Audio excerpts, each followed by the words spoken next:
Hey, everybody. I wanted to talk to you about a New York Times article that came out early last week. The title is Mind May Trump DNA in Exercise and Eating Habits. The mind may trump DNA in exercise and eating habits. So the article is about them basically going through people's genetics and telling people incorrectly that they have a certain genetic polymorphism and see how they would react. So in other words, they were lying to them. So they would tell them they had a gene for that would predict that they would become more fatigued during cardiovascular exercise when in fact they didn't have it. And sure enough, they would become unusually fatigued during cardiovascular exercise. They did another polymorphism for satiation when they're eating, so how quickly they would feel satiated. And again, they lied to them and they switched it up, and obviously, the predicted outcome came out, meaning that despite them not having the polymorphism, they behaved as if they did, or vice versa. Well, this certainly shouldn't surprise anybody, but the underlying tone of the article is to try to discredit genetic testing. Now, let me just address first of all the issue about the mind may trump DNA in exercise and eating habits. I would call everybody's attention to the success keys that are in your manual. And you can read through all of them, but pay specific attention to success keys numbers 3 and 4. And those are really the whole point of the success key.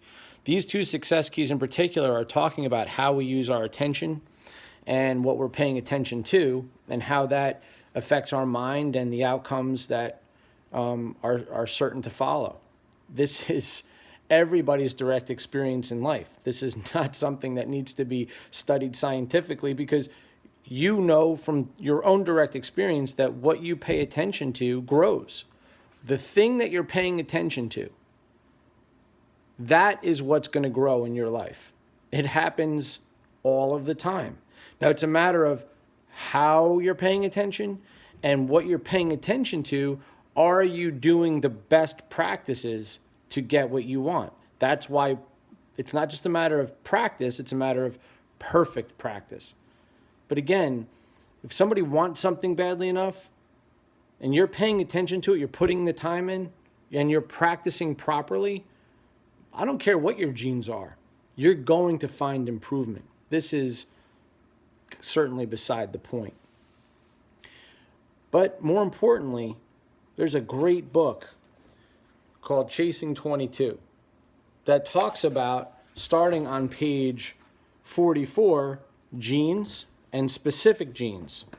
And in this book, the author talks about MTHFR, CYP2R1, FUT2, and FADS2. Now, those genes affect things like how well your body uses methylation, how well your body uses vitamin D, meaning how predicted it is that you're going to have a vitamin D deficiency, B12 levels, again, energy production.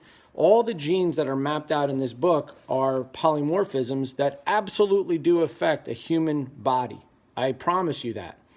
If you have low vitamin D levels, meaning your D serum is under 20, you're going to be in big trouble. You're going to be sick more often. You're going to be depressed. Your B12 levels are low.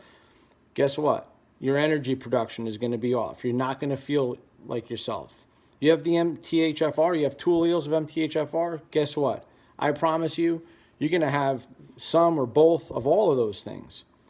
The most common thing that people complain about today is they feel tired. They're lethargic. And these polymorphisms alone, if you have them and then you learn how to address them, can fix them. You would be doing yourself a disservice to not know and not understand how to fix these with just basic supplementation.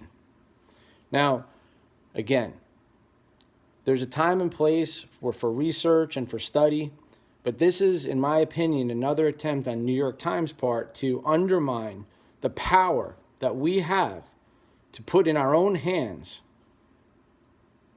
the ability to get better.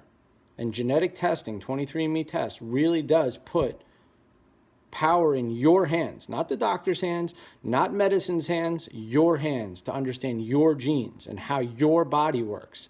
And if you're not paying attention to this and doing everything you can do to understand your body, then guess what?